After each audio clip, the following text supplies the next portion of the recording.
Learning English doesn't have to feel like studying. In fact, the best way to learn is by getting lost in a good story. Stories are how we remember new words, how we feel grammar instead of thinking about it, and how we learn without even trying. While you listen, your brain is working behind the scenes, absorbing real English like a sponge. That's the quiet power of storytelling. So if you want more of this kind of learning, entertaining, effortless, and natural, make sure to like this video, subscribe to Native Flow, and turn on the bell icon so you never miss an episode. Let's jump into today's story. It's about a guy named Caleb, who visited Thailand and made a respectful mistake that turned into an unforgettable lesson. Caleb had always wanted to explore Southeast Asia. The colors, the smells, the street food, the temples, it all seemed magical from what he had seen online. So when he finally booked a flight to Thailand, he made a long list of places to visit. Bangkok was first, and then he planned to head north to Chiang Mai. His first few days in Bangkok were a blur of new experiences. He wandered through markets, tasted foods he couldn't pronounce, and smiled awkwardly at every stranger.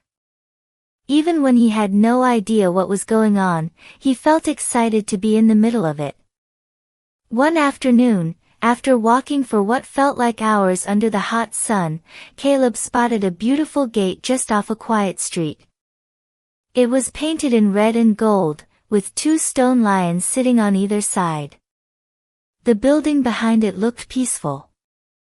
Trees swayed gently around it, and bells rang softly in the wind.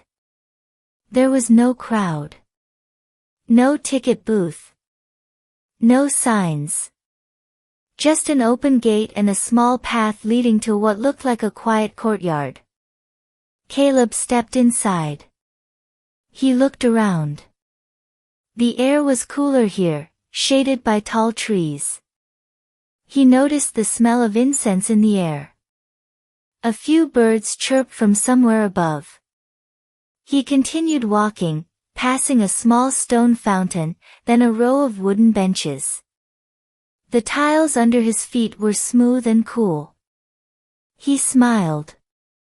This place was beautiful, and empty. Perfect for a rest and some photos. Ahead of him was a wide building with steps leading up to large wooden doors. The roof curved upward at the edges and was decorated with tiny gold ornaments. At the top of the stairs sat a pair of sandals, neatly placed side by side. Caleb paused for a second, then climbed the stairs. The doors were open. Inside, he saw golden statues, colorful flowers, and candlelight flickering against the walls. The room was silent. Peaceful. He stepped in quietly, his footsteps almost silent on the wooden floor.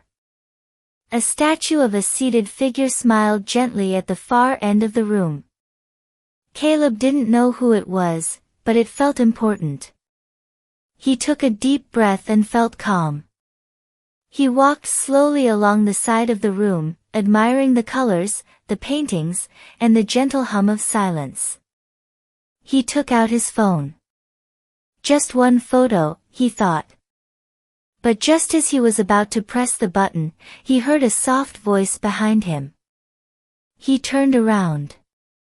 A woman in simple clothes was standing in the doorway, barefoot, holding a small tray with flowers. She didn't say anything else. She just looked at him, then looked at his shoes. Caleb's heart sank.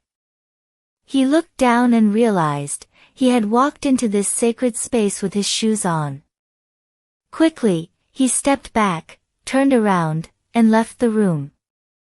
Outside, he sat on one of the benches and felt a mix of embarrassment and guilt. He hadn't meant any harm. He hadn't seen any signs. But now he realized, this was not just a pretty building. It was a sacred temple. A real place of worship.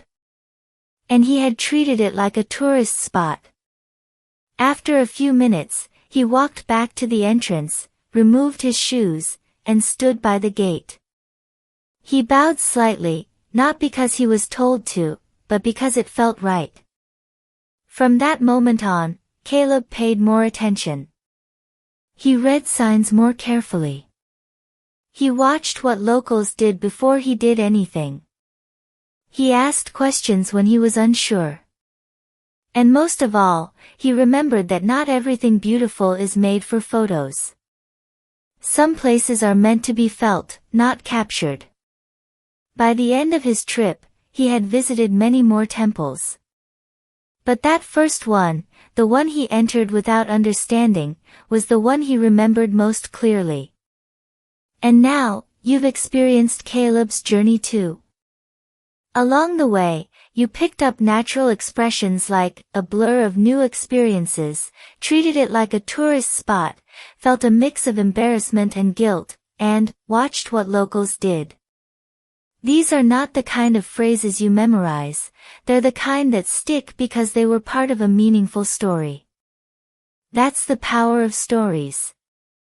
If this story helped you learn in a fun, emotional, and natural way, please like this video, subscribe to Native Flow, and tap the bell so you'll never miss an adventure.